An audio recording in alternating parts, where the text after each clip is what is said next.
ونصلي على رسوله الكريم أما بعد فأعوذ بالله من الشيطان الرجيم بسم الله الرحمن الرحيم السلام علیکم ورحمۃ اللہ وبرکاتہ. ٹوڈے our topic is اللہ تعالیٰ پر یقین ہونا ضروری ہے. اللہ تعالیٰ پر آپ کا کتنا اور کیسا یقین ہے؟ اگر ہمارا صرف ایک ذات پر، اور وہ ذات اللہ کی ذات ہے، اگر اس ذات پر ہمارا یقین پختہ اور پراپر اچھے طریقے سے دل سے ہو جاتا تو سمجھ لیجیے آپ جو بھی چاہتے ہیں پورا ہو سکتا ہے. اگر آپ صحیح ہیں، جو بھی اللہ تعالیٰ سے دعا مانگیں گے وہ پوری ہو سکتی ہے اگر آپ سچے دل سے دعا مانگے تو. اس سے ریلیٹڈ ایک واقعہ ہے.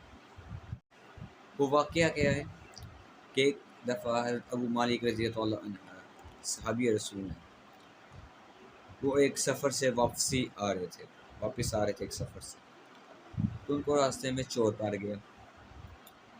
اب حضرت ابو مالک رضی اللہ عنہ اللہ والے تھے، ان کو مال کی کوئی ٹینشن نہیں تھی، تو انہوں نے کہا ٹھیک ہے لے لو مال. لیکن اس چور نے کہا کہ میں مال تو آپ کا لوں گا ہی لوں گا، لیکن ساتھ میں آپ کو قتل بھی کروں گا، کیونکہ اگر میں نے آپ کو چھوڑ دیا تو مجھے پتہ ہے کہ اگر حضرت عمر رضی اللہ عنہ کو پتہ چل گیا تو حضرت عمر مجھے نہیں چھوڑیں گے. اس وقت حضرت عمر رضی اللہ عنہ کا جو ہے دور تھا. حضرت عمر عدل کے لیے جو ہے مشہور تھے. ان کا اتنا ڈر تھا کہ جو یہ غلط کام کرنے وہ تھر تھر کانپتے تھے. اسی طرح ایک دفعہ جو ہے ایک شرابی وہ گزر رہا تھا رات کا، حضرت عمر بھی گشت پر تھے، وہ سیر کر رہے تھے، تو وہ صحابی جو ہے اس سائڈ سامنے سے آ رہا تھا، حضرت عمر اس سائڈ سے آ رہے تھے، دونوں کا آمنا سامنے ہوا. جب شرابی نے حضرت عمر رضی اللہ عنہ کو دیکھا تو وہ فل ڈر گیا. وہ اتنا ڈر گیا کہ اس نے اتنے سچے دل سے اللہ سے دعا مانگی، یا اللہ آج عمر سے بچا لے، آج عمر سے بچا لے. میں قسم اٹھاتا ہوں آگے شراب کو نہ دیکھوں گا، نہ پیوں گا، نہ چھوؤں گا، نہ سونگوں گا. آج عمر کے جلال سے بچا. تو حضرت عمر نے پوچھا کیا چھپا رہے ہو پیچھے؟ شرابی بولا حضرت عمر رضی اللہ عنہ دودھ کی بوتل. عمر نے کہا دکھاؤ. اس نے دعا مانگی یا اللہ بچا لے، آج عمر کے جلال سے مجھے بچا لے. اس اتنے سچے دل سے دعا مانگی. وہ جو شراب کی بوتل، جس بوتل کے اندر شراب تھی، جب اس نے عمر کو دکھایا تو اس کے اندر دودھ ہی موجود تھا، وہ دودھ بن چکا تھا. کیونکہ اس نے اتنے سچے دل سے دعا مانگی تو اللہ تعالیٰ نے قبول کر لی، اور اس نے عمر کے ڈر سے دعا مانگی اس لیے بھی قبول ہو گئی. اس نے سچی تھی، اللہ تعالیٰ نے قبول کر لی. اسی طرح اس چور نے بھی کہا تھا کہ اگر میں نے تو آپ کو چھوڑ دیا، مجھے پتہ کہ عمر نے مجھے نہیں چھوڑنا، اس لیے میں آپ کو قتل بھی کر دوں گا. تو ابو مالک نے کہا کہ ٹھیک ہے کر دینا، لیکن 2 رکعت نماز پڑھنے دو، 2 رکعت نوافل پڑھنے دو. انہوں نے کہا ٹھیک ہے پالو. نماز سے کیا ہوتا ہے؟ اس نے یہی کہا کہ نماز سے کیا ہوتا ہے. آپ نے نماز ادا کی اور دعا میں کہا یا ذی العرش المجید، یا فعال لما یرید، یا رحیم الرحیم، رحمان الرحیم، یا غفور الرحیم. اللہ تعالیٰ کو پکارا. ایسے انہوں نے دل سے دعا مانگی کہ ساتوں آسمان کے دروازے کھل گئے. تو انہوں نے کہا یہ کون ہے جو دعا مانگا؟ تو جب اس نے چور نے تلوار نکالی، حضرت ابو مالک کا سر قلم کرنے لگا، تو انہوں نے کہا یا ارحم الراحمین. جب اس نے تلوار کو ایسے اوپر کیا تو غیب سے آواز لا تقتلوا، اسے قتل نہ کرو.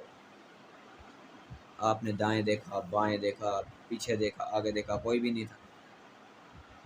وہم ہوگا. انہوں نے پھر تلوار اٹھائی، پھر آپ نے کہا یا ارحم الراحمین، پھر غیب سے آواز لا تقتلوا.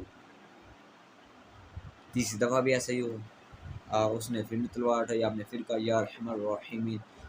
اب اچانک گھوڑے پہ سوار ایک آدمی، ظاہر ہوا اس کے ہاتھ میں نیزہ تھا، اس نے اس چور کو مارا. چور آگ بن کے وہیں راکھ بن گیا. تو بعد میں ابو مالک نے پوچھا کہ تم کون؟ اس نے کہا کہ میں ساتویں آسمان کا فرشتہ. جب آپ نے کہا یا ارحم الراحمین، یا ذی العرش المجید، یا فاعل لما یرید، تو تو آسمان کے دروازے کھل گئے. اللہ نے کہا کون اس شخص کی مدد کے لیے جائے گا؟ تو میں نے کہا میں جاؤں گا. جو آپ نے دوسری دفعہ کیا ارحم الراحمین کا، تو میں پہلے آسمان پر پہنچ چکا تھا، میں نے وہاں سے آواز لگائی لا تقتلوا. جب تیسری دفعہ کہا تو میں پہنچ چکا تھا، تو میں نے آپ کو بچا دیا. تو حضرت ابو مالک رضی اللہ عنہ نے ایک اکلوتے انسان تھے، ایک شخص سے اتنا یقین تھا اللہ تعالیٰ پر، اللہ تعالیٰ کے قبضے میں جان، اگر موت ہونی ہوگی تو مل جائے گی، اگر بچانے والی ذات صرف اللہ کی ذات ہے. چوڑ کے سامنے تلے نہیں ڈالے، تلے میں نہیں ڈالے، اس کے پیر نہیں پکڑے مجھے چھوڑ دے مال لے لے، ایسا کچھ بھی نہیں کیا. صرف اللہ پہ یقین کیا، اللہ سے دعا مانگی، نماز ادا کی، اس کے ساتوں آسمان کے دروازے کھل گئے، فرشتہ آ گیا ساتویں آسمان سے. یہ ان کا پختہ یقین ہی تھا نا اللہ تعالیٰ پر، ان کی دعا میں اتنا دم تھا نا. آج 50 لاکھ مسلمان دعائیں کرتے ہیں، 1 کروڑ مسلمان دعائیں کرتے ہیں اور دعائیں قبول نہیں ہوتی، کیونکہ ہمارا جو یقین ہے اللہ تعالیٰ پر وہ ختم ہو چکا ہے، وہ کم ہو چکا ہے. ہم لوگوں پر زیادہ یقین کر بیٹھتے ہیں، جو جس کو اللہ تعالیٰ نے وسیلہ بنایا ہے ہم اس پر یقین کر بیٹھتے ہیں، اس کے ترلے ڈالتے ہیں، اس کے پیر منتے ہیں، اس کے لیے پتہ نہیں کیا کیا کر جاتے ہیں، لیکن جو دینے والی قدرت ہے اس کے لیے نہیں جاتے. اللہ تعالیٰ پر پختہ یقین نہیں ہوتا. وسیلوں کے پیچھے، لوگوں کو پیچھے در بدر ٹھوکرے کھاتے رہتے ہیں، انت پہ ہم ہوتے رسوائی ہیں. 50 لاکھ مسلمان دعا سے نہیں کھلوا پا رہے، آسمان پر دعائیں قبول نہیں کروا پا رہے، کیونکہ ہمیں اتحاد نہیں ہے، ہمارے کارنامے اچھے نہیں ہیں، ہم کام اچھے نہیں کر رہے، جھوٹ ہم بولتے ہیں، نماز ہم چھوڑتے ہیں. اس چور نے کیا کہا تھا کہ نماز سے کیا ہوتا؟ نماز نہیں حضرت ابو مالک کو بچا. آج ہم نماز چھوڑ بیٹھے ہیں، اتحاد ختم ہو چکا ہے، اپنی بہن بیٹیوں کو عزت کو ہم داغدار کرنے لگے ہوتے ہیں، سرے عام ان کی عزت کو اچھال دیتے ہیں. کسی دوسرے کو کیا کہیں، اپنے اندر اتحاد نہیں ہے، اپنا ہی ایمان پتہ نہیں کہاں چلا گیا. ہم اپنی ہی بہن بیٹیوں کے رات چلتے ہوئے ان کی عزت کو داغدار کرنے لگ جاتے ہیں. وہ باہر سے کوئی یہودی یا عیسائی تو نہیں آتا، کسی اور مالک اسرائیل کے یہودی تو نہیں آتے، وہ ہم مسلمان ہی ہیں. گھر میں بیٹی پیدا ہوتی ہے تو بیوی پہ تیزاب پھینکتے ہیں، بیوی کو مارتے ہیں، بیٹی کو باہر پھینکنے کی کوشش کرتے ہیں کہ بیٹی پیدا کی ہوئی ہے. ایک دوسرے گھر میں چوری ہم کرتے ہیں، ایک دوسرے کی پگڑیاں ہم اچھالتے ہیں. وہ مسلمان ہی کر رہے ہیں یہ کام، اور باہر سے کوئی یہودی یا عیسائی آ کے تو نہیں کر رہا. آپس کی لڑائی میں ہم پڑ چکے ہیں، ہم ایک دوسرے کہتا تم کافر میں ایسی، وہ کہتا تم کافر میں ایسی، وہ کہتا تم کافر میں ایسی. یہی کہہ رہے ہیں اتحاد ختم ہو چکا ہے. فحاشی، نماز کو چھوڑنا، جھوٹ بولنا، بدکاری، ہر برا کام ہمارے معاشرے میں عام ہو چکا ہے. ابھی یہ لا الہ الا اللہ محمد رسول اللہ پہ یہ ملک قائم ہوا تھا، اسلامی نظریے پہ یہ ملک قائم ہوا تھا. اس کی مثالیں موجود ہیں. آج لڑکیوں کے ساتھ جو ہو رہا ہے، زانا کوئی نہ کوئی واقعہ نکلتا ہے، وہ پنجاب میں ہو رہا ہے، سندھ میں ہو رہا ہے، رات چلتے دن دہاڑے ہو رہا ہے. پاس کوئی یہودی یا عیسائی آ کے نہیں کہا، مسلمان ہی کہا. پہلے کم سے کم مسلمانوں میں اتحاد تو ضرور تھا.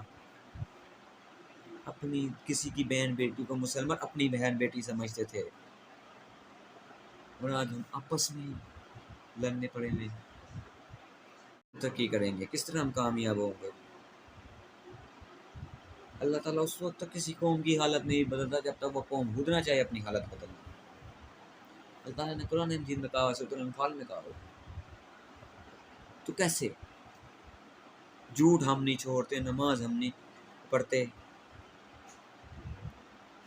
اللہ تعالیٰ پر یقین ہمارا پختہ نہیں ہے، اللہ کے سوا ہر کسی کے سامنے در پہ جا کے مانگتے ہیں.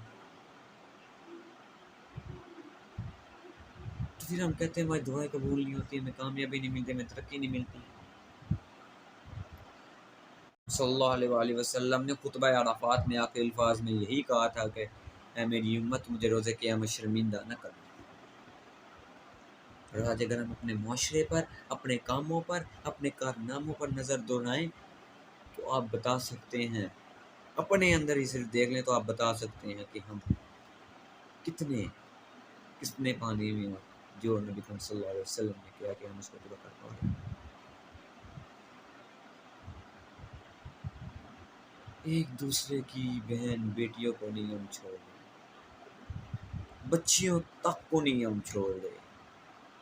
جوان لڑکیوں کو تو ویسے ہی نہیں چھوڑ رہے، بچیوں تک کو نہیں ہم چھوڑ رہے. درندے بن چکے ہیں. خواص کے لیے اندھے ہو چکے ہیں. ایمان پتہ نہیں کہاں چلا گیا ہوگا.